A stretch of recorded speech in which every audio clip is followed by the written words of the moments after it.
Hello everyone. 29 तारीख को SSC CGL की नोटिफिकेशन आउट हो गई है।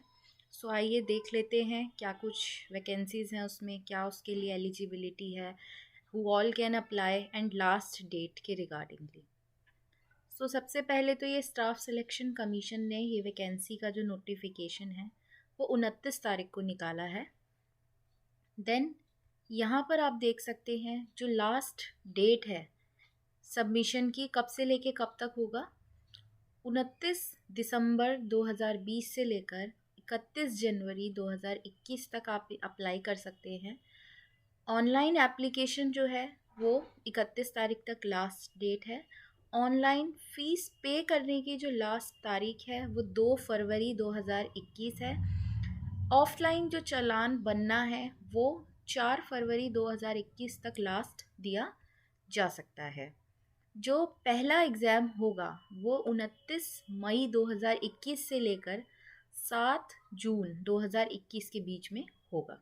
जो दूसरा एग्ज़ाम होगा वो उसकी जो डेट है उसके बारे में बाद में बताया जाएगा। सो आइए देख लेते हैं इसमें क्या कुछ वैकेंसीज़ हैं। सबसे पहले पे लेवल की बात कर लेते हैं। इसमें दो तरह की वैकेंसीज़ हैं। पहली जो वैकेंसीज़ हैं वो नॉन गैजेटेड हैं, दूसरी जो वैकेंसीज़ है वो गैजेटेड हैं।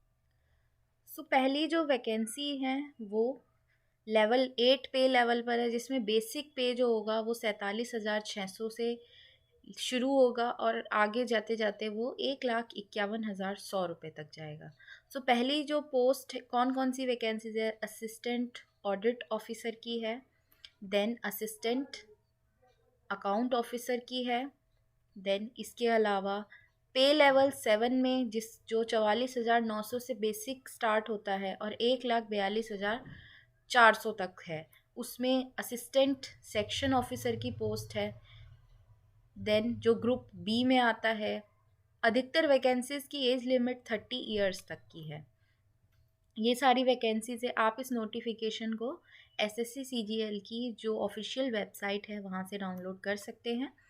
पे लेवल 6 भी है, जिसमें बेसिक स्टार्ट होता है 45,400 से लेकर 1,12,400 तक। कुछ कन्फ्यूज़न ना हो इसलिए बता दिया जाएगा कि जो ये बेसिक पे होता है, शुरुआत सैलरी की इस अमाउंट से होती है, जिसके अंदर और भी सैलरी के कंपोनेंट जोड़े जाते हैं। सो आप ये ना समझें कि सैलरी जो है टोटल इस अमाउंट पर रुक जाएगी। असिस्टेंट की पोस्ट है, सुपरिटेंडेंट की पोस्ट है, डिविजनल अकाउंटेंट की पोस्ट है, जूनियर स्टैटिस्टिकल ऑफिसर की पोस्ट है। पे लेवल 5 भी है, जिसमें बेसिक 29,200 से लेकर 9,2300 रुपये तक, 92,300 रुपये तक का होगा। पोस्ट ऑडिटर की होगी जो कि ग्रुप सी में आएगा। पे लेवल 4 भी है, जिसमें टैक्स असिस्टेंट, अपर डिवीज़न क्लर्क, ये सारी चीज़ें होंगी।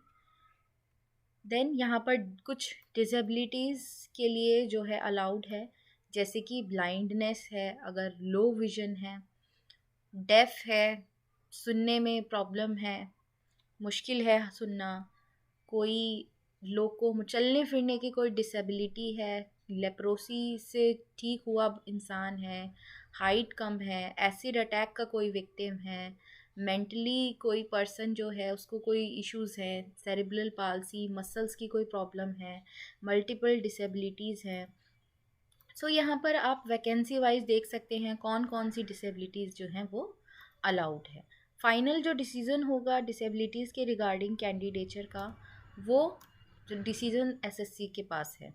सो जो वैकेंसीज़, टोटल वैकेंसीज़ कितनी हैं? 6,506, जिसमें से गैजेटेड 250 वैकेंसीज़ हैं, नॉन गैजेटेड 3,513, ग्रुप सी की 2,743, जिसमें SC, ST, OBC, physically persons with disabilities, economically weaker section, ex service में, इन सब के लिए जो वैकेंसीज़ हैं वो रिज़र्व, कुछ वैकेंसीज रिज़र्व भी हैं।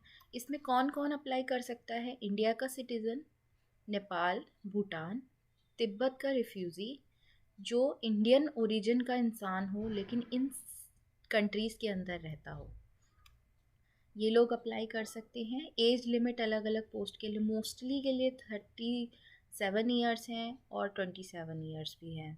यहाँ पर आपको पर्टिकुलरली दिया गया है कि कैंडिडेट की एज कब से कब तक के बीच में काउंट की जाएगी। और रिलैक्सेशन की बात कर लेते हैं। अगर SC/ST का कैंडिडेट है तो 5 साल तक का एज रिलैक्सेशन है। इसका मतलब क्या है, अगर कैंडिडेट की मैक्सिमम एज 30 है, सो अगर कोई वैकेंसी की कैटेगरी है जिसमें मैक्सिमम 37 मांगी गई है, सो SC का कैंडिडेट अगर है वो अगर 32 साल का भी होगा तो भी वो अप्लाई कर सकता है, क्योंकि 5 साल का एज रिलैक्सेशन है। देन ये सारी इसमें बताया गया है कौन कौन इसमें अप्लाई कर सकता है, एज रिलैक्सेशन कब तक का है। अब इसमें हम डायरेक्टली बात कर लेते हैं एग्ज़ाम जो है वो कितने प्रकार का होगा, कितने पड़ाव से।